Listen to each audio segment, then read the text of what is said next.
Welcome to the Cabral Concept, where board-certified naturopath and integrative health practitioner Dr. Stephen Cabral shares how he was diagnosed at the age of 17 with a life-altering illness and given no hope for recovery. It was only after studying and traveling all over the world did he discover how to combine ancient Ayurvedic healing practices with state-of-the-art naturopathic and functional medicine to fully rebalance the body and re-energize it with life. It's time to discover how to get well, lose weight, and finally feel alive again. And now, here's your host, Dr. Stephen Cabral.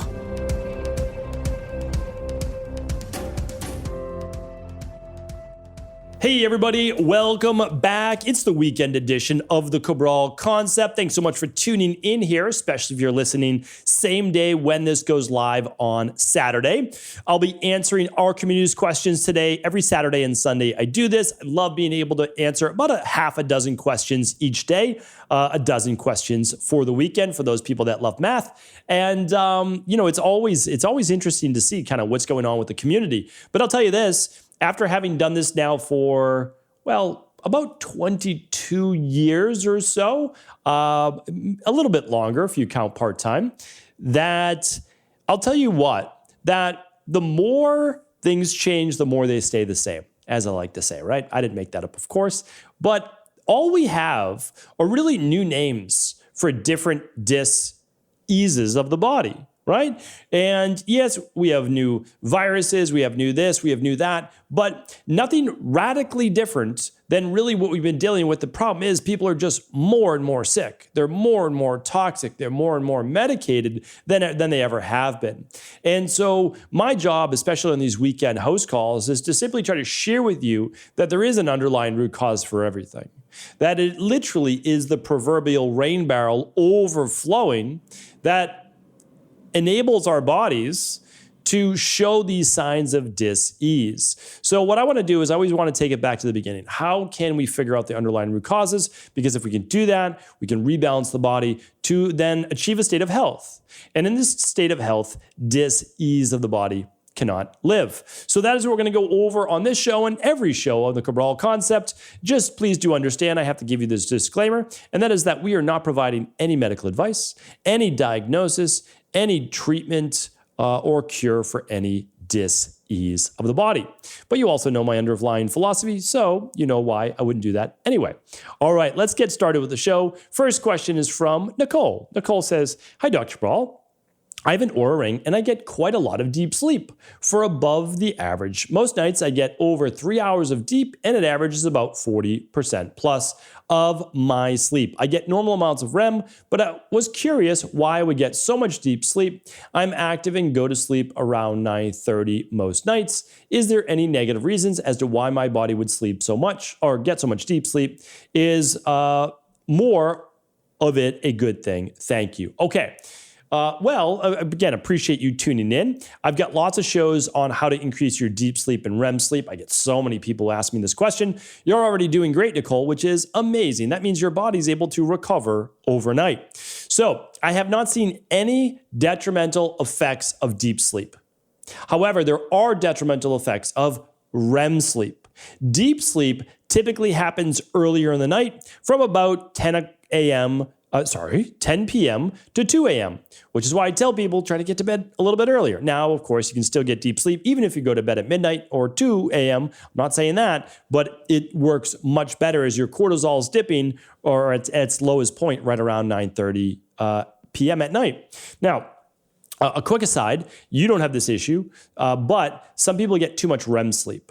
More than really 2.5 hours of REM sleep, not more than 2, more than 2.5, 3 hours of REM sleep can signal that there may be an issue with depression or emotional issues or just overall life stress. Because the amygdala, the part of the brain that's kind of signaling or responding or thinking about all this different stress, may be signaling to the body that you need to get more REM sleep in order to be able to lower stress hormones and recover.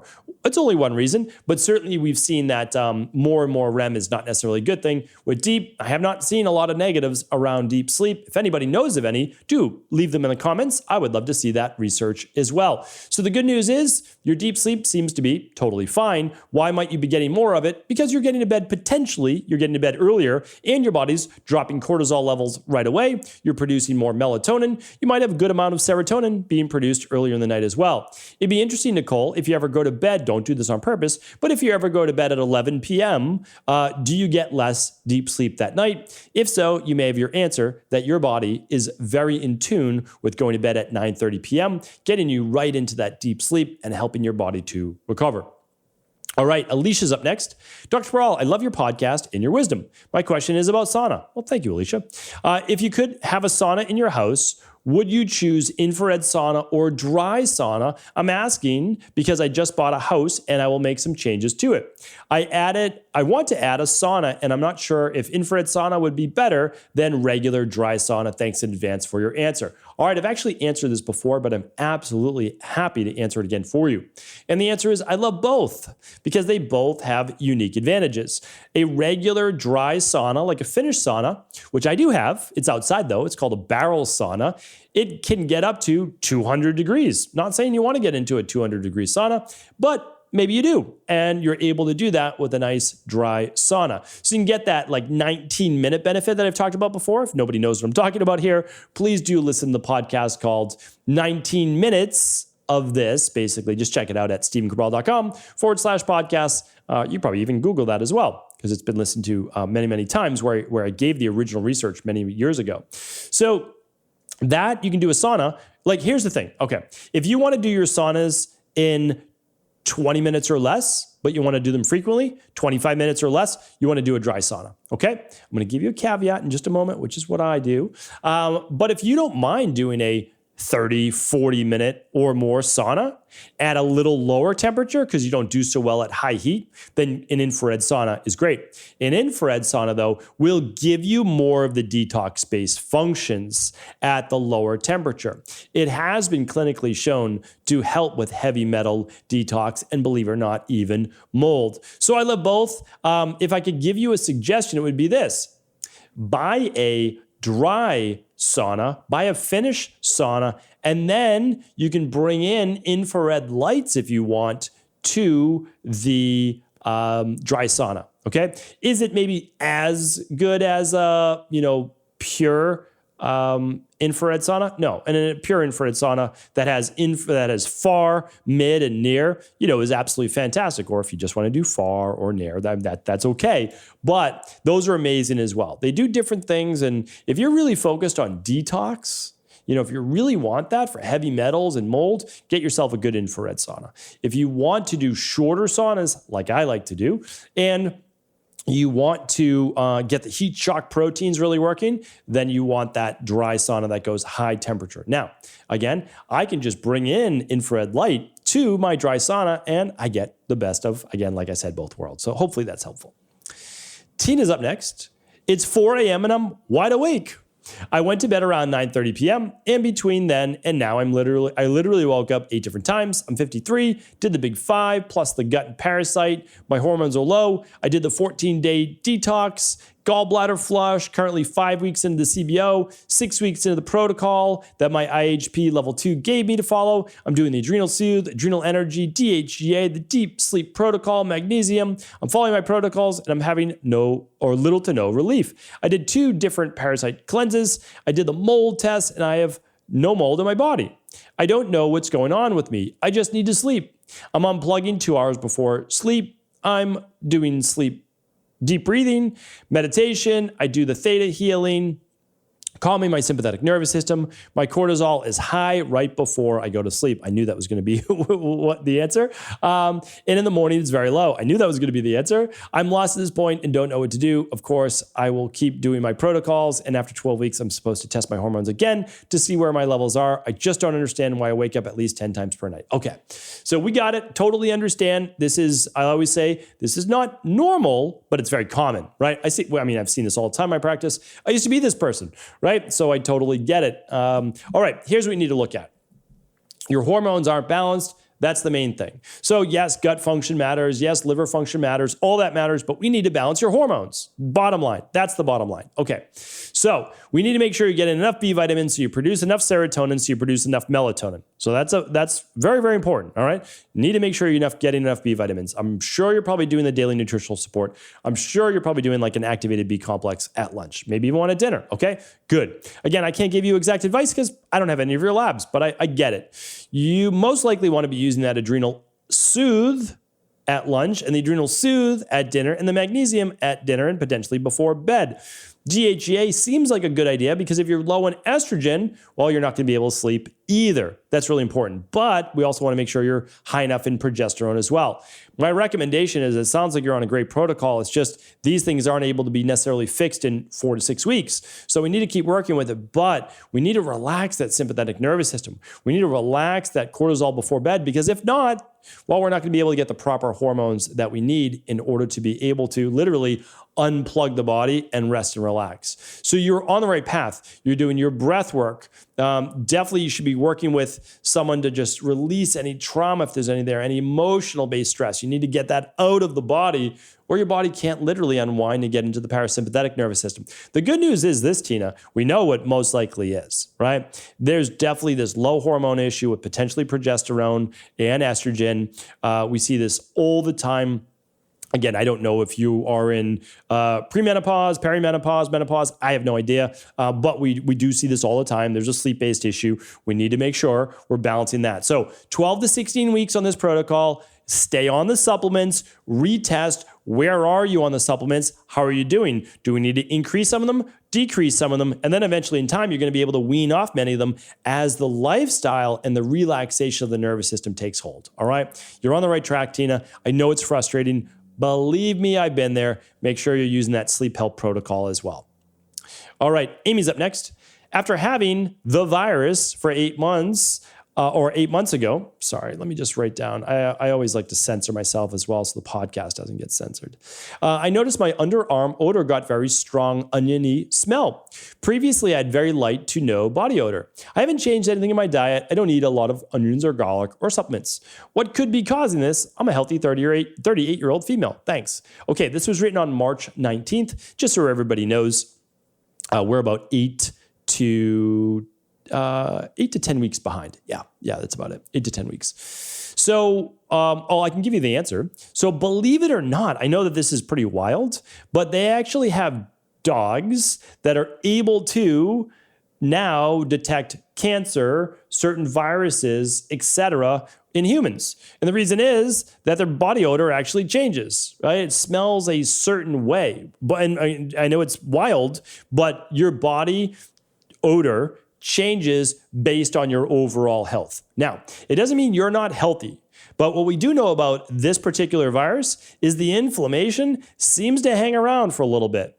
That's what some people in more than others, right? That's, again, the rain barrel effect. How healthy were you coming in? How strong was the viral load? That's the rain barrel effect. Again, if you haven't read the rain barrel effect, that's my book. I wrote it a few years back. It's free. I pay to print the book. It costs about $8 to print it. That's the truth. It costs a little over $10 to ship it. We charge $7.95. That's it. We want to get that book to as many people as possible. So for $7.95, we print the book. We pay for the extra shipping. We want people to read it. Like, tell your friends, tell your family. The goal is not to make any money off the book.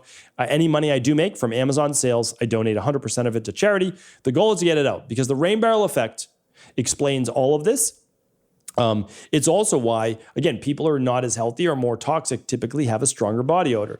I believe that, Amy, we just need to make sure you're doing the right things. I personally, if I were you, I'd be using something like our daily foundational protocol and the immunity protocol, maybe only for 12 weeks you decide to use it, fine. But remember, your body gets depleted when it has to overcome a particular virus or health-based condition. So hopefully that was helpful, Amy. But yes, your body odor can change. And by the way, body odor can change based on sulfur-based foods, medications you're on, immune system changes, and supplements, and much more. So there we go. Joe is next up, and Joe says, hello, Dr. Ball. My 12-year-old daughter recently had blood tests done and showed her DHEA elevated. It was 200 above their normal range, and her prolactin was 2 above average range. She also has a noticeable mustache and hair on the upper lip and lower parts of her back. Thin but noticeable. She started her cycle at 9 and still has irregular cycles. Curious as to what you would recommend for this. Cannot get into an endocrinologist until July. Thank you. Okay. Well, so there's good news. The good news is I would absolutely work with an integrative health practitioner level 2 or someone on the Equal Life team.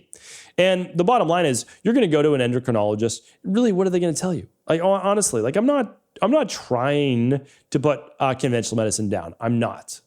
But what are they going to do? They're going to put your daughter on birth control, right? Or they're going to just give her a medication. Like, that's the truth. Or they can be like, hey, nothing we can do, but if it seems to get worse, well, do something then. I mean, your daughter either has elevated levels of testosterone, elevated levels of estrogen, lower levels of progesterone. Like, again, I'm not a betting person at all, but if I had to bet, I'd bet testosterone's on the higher side, estrogen's on the higher side, progesterone's on the lower side, and all of this is correctable.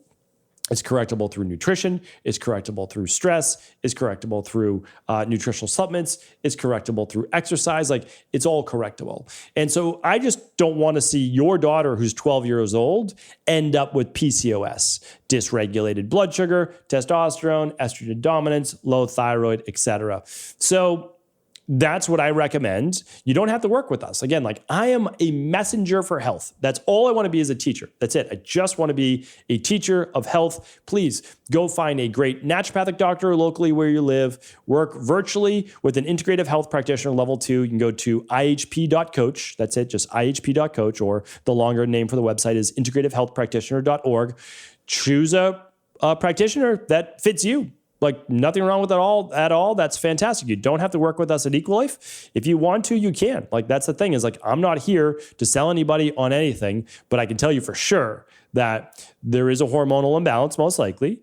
200 above normal range for a 12-year-old female who's moving into peak puberty is not all that wild. It's really not, because again, we're not talking about DHEA like on the functional medicine range, which is from like a healthy 6 to maybe like a 20, but we're talking about hundreds on a blood work exam. So it's just different, right? We would run a saliva and a blood drop test. The lab that you want to run is called the Stress Hormones, Mood, and Metabolism. The short link is stevencabral.com/hormones-test. That will take you there. And again, you can run it with anybody. All right. Thanks, Joe, for writing in. Always happy to help, so feel free to do a follow-up if you'd like as well. Brianna is up next and last. Hi, Dr. Ball. I searched the podcast archive for fecal microbiota transplantation, FMT, and found no results on the topic. Very interested to hear your thoughts and opinion on the procedure, specifically in regards to how it may or may not benefit individuals with the autism spectrum disorder. Thank you. All right. So Brianna, definitely have talked about this before. However, I probably just would have written fecal transplant, because that's what it's been known for the last 15 years since people have been doing it. But again, in conventional medicine, they always like to give it a more fancy name to just make themselves sound really, really fancy. So that's what we do in the medical-based field, is we make ourselves sound really fancy. So, but all it is a stool transplant, fecal transplant. That's really what you're doing. You just have to find a healthy individual, right? That's a big part of it. And then they are literally going to almost like give you an enema with that. In my opinion, you never want to swallow the capsules. They do that for pets. Not my opinion of a healthy thing to do, because you're giving colon bacteria through the mouth, which has to travel through the small intestine. Not a big fan of that. So let's just see at stevencabral.com/podcast if I wrote fecal transplants before. Fecal transplant. Oh, well, it's because I'm writing transport. Transplant. Hopefully I've been saying that, not transport. And yeah, we've got a few on them. So we've got episode 1169, 248, 1920, 1367, and 1982. But let's give you your answer, Brianna. So, Do I believe in fecal microbiota transplantation, also known as fecal transplants? Because what are they transplanting? Well, they're transplanting the microbiome from another individual. That's because when they take the stool from another individual, it has bacteria. 50% of all stool is bacteria. And they're transplanted to another individual. And has it been shown effective? And the answer is yes, it has. Yes, it has. And the reason is that hopefully that good bacteria that the other person has takes over your Clostridium difficile, because they can do it for C. diff, or a lot of the overgrown bacteria that may happen with SIBO or other gut issues that absolutely does affect many children on the autism spectrum disorder. Would I start with that? 100% no. Have I ever had to recommend fecal transplantation to anyone? The answer is no. Luckily, most people, like 99 point more, would be able, in my opinion, to not have to do this. So why is this more important? Because you never look at the underlying root cause. This is what conventional medicine does. And unfortunately, again, I know I have a lot of naturopathic doctors listen to this. Becoming a naturopathic doctor is, in my opinion, my humble opinion, because it's not the only opinion, is getting to be too much like conventional medicine. It's too close. Like if you want to practice conventional medicine, again, then you could become a medical doctor, and then you could go for postdoctoral work in all sorts of different natural health realms if you want to. But again, it's just, I don't think you start there. You don't. You run a bacteria and parasite stool test. So any child with autism, in my opinion, you're running if it's a child, you don't need to run the hormones test, but you're running the omega-3 inflammation test. You're running the food sensitivity test. You're absolutely running the candida metabolic and vitamins test to look for yeast overgrowth, mitochondrial issues, detox issues, vitamin issues. 100% you're running that. And you are definitely running the bacteria and parasite stool test to look for bacterial overgrowth in the stool. And you're looking for parasites. Yeah, you're looking for sure. I mean, and H. pylori. So that's what I would do. 100%. That is absolutely what I would do. Oh, and of course, the minerals and metals test to look at heavy metals and mineral ratios in the body. So that's what I'm doing first. And then if I don't get the results I'm looking for 6 months or 8 months down the road, okay, then we're saying, okay, I'm going to take someone else's bacteria and put it in my child's bacteria. I just don't start there. For sure, I don't start there because it's actually DNA. I know people don't get into this, but I'm not ready to do that. I wouldn't be ready to take someone else's bacteria, which literally makes up their gut-brain axis as well, and put that into someone because, believe it or not, personalities can change. Things can change. And I don't want to get too deep into that today, but you can certainly look it up and look at the research on that as well. All right. Hopefully that was helpful today. Thank you so much, everyone, for tuning in. That is my time, but I'll be back tomorrow answering more of your questions on another Cabral House Call. Did you know that the body really only becomes sick or imbalanced in only 2 ways? Over time, you become deficient in vital nutrients, and you also accumulate toxins internally and from the environment. As those nutrients diminish and you increase your total toxic load, your body then begins to show the first signs of dis-ease. It's actually quite predictable, and the good news is that if we know how you began to fill up that proverbial rain barrel, we also know how to empty it to begin the healing process. I was fortunate enough to learn this ancient healing process from my mentor after suffering from debilitating diseases for close to a decade. It was only when I began to implement these techniques did I finally overcome my illnesses and go on to live a life of energy and vitality that I now enjoy. I'd like to share with you now what I discovered after traveling all over the world and how to combine the best of ancient healing wisdom with state-of-the-art science. Allow me to teach you exactly how I've been able to help over 250,000 people to empty their rain barrel and begin to transform their body and lives into what they've always hoped they could be. To get your copy of the international bestseller, The Rain Barrel Effect, simply go to stephencabral.com/rainbarrel.